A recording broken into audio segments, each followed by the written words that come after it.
9 నెలలు కడుపు పెద్దదై వికారమును పొంది తాను వంగలేక పని చేసుకోలేక తిందామంటే ఆహారం సహించక ఎంతో కష్టపడి తాను మరణ సదృశమైనటువంటి వేదన పొంది అన్ని నిప్పులు పడి బిడ్డని ప్రసవించి ఆ బిడ్డకి పాలిచ్చి పెంచి పెద్ద చేసి ఏడాది పాటు చలికాలం లేదు, వర్షాకాలం లేదు, మంచంలోనే మలమూత్ర విసర్జన చేస్తే ఆ మలమూత్రములను తుడిచి కడిగి బిడ్డని రక్షించి తాను ఉపవాసాలు చేసి చిట్ట చివరికి అవసరమైతే పిల్లవాడు ఎంత పెద్దవాడైనా వాడికి ఏదైనా కించిత్ అనారోగ్యం కలిగిందంటే భయం వేసినటువంటి మనసుతో నా ఆయుర్దాయం కూడా నువ్వే పోసుకొని బ్రతుకని అనగలిగినటువంటి వ్యక్తి ప్రపంచంలో ఉంటే అది అమ్మ ఒక్కతే. అందుకే అమ్మ లాంటి ప్రాణి లోకంలో లేదు. శాస్త్రాలు కూడా మొట్టమొదటి నమస్కారం ఎవరికి చేయించాయి అంటే మాతృదేవో భవ. మాతృదేవో భవ అంటే భగవంతుడు అమ్మ రూపంలో ఉన్నాడు అని కాదు దాని అర్థం.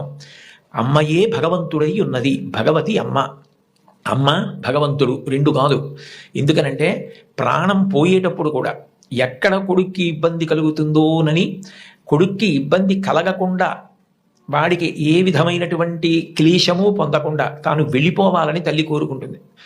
సభలో చెప్పడం నాకు ఇష్టం లేదు, కానీ నేను ఉద్యోగం చేసిన రోజుల్లో నాతో పాటు ఉద్యోగం చేసినటువంటి ఒక వ్యక్తి తల్లి ఆమెకి గుండె నొప్పి వస్తోందని తెలిసినా కొడుక్కి చెప్తే ఎక్కడ కొడుకు వైద్యానికి తీసుకెడతాడో, ఎక్కడ కొడుక్కి చాలా డబ్బు అయిపోతుందో, ఆడపిల్లలు పెళ్లికి ఎదిగొచ్చారు, మగపిల్లలు చదువుకుంటున్నారని చెప్పడం మానేసి కొడుకు నిద్రపోవడానికి వెళ్ళిపోతుంటే పిలిచి ఒక్కసారి ఇలా కూర్చొని ఒళ్ళో తలపెట్టుకుంటానని, ఒళ్ళో తలపెట్టుకుని నేను నిద్రపోయిన తర్వాత నువ్వు వెళ్ళి పడుకో అని. అంటే ఆవిడ ఉద్దేశ్యం ఏంటంటే ఆవిడ శాశ్వత నిద్రలోకి వెళ్ళిపోతుంది. ఆ కొడుకు ఒళ్ళో తలపెట్టుకుని పడుకుంటే కొంతసేపటికి తల్లి కదలటం లేదని వాడు కదిపి చూస్తే తల్లి శరీరత్యాగం చేసేసింది. ఆ తర్వాత తెలిసింది, తన భార్య చెప్పింది, కొంచెం గుండెల్లో నొప్పిగా ఉందమ్మా, బరువు పని చేయలేకపోతున్నాను, కానీ వాడికి మాత్రం నువ్వు చెప్పకుసుమా అని ఉట్టేయించుకుందిట కోడలతో. అది తల్లి అంటే. అమ్మ అంటే అంతటి ప్రేమైకమూర్తి. అమ్మ లాంటి వ్యక్తి జీవితంలో ఇక దొరకదు. జీవితంలో అన్నిటికన్నా పెద్ద నేరం ఏమిటంటే అమ్మకి చెప్పలేము అన్న పని మనం చేయడమే.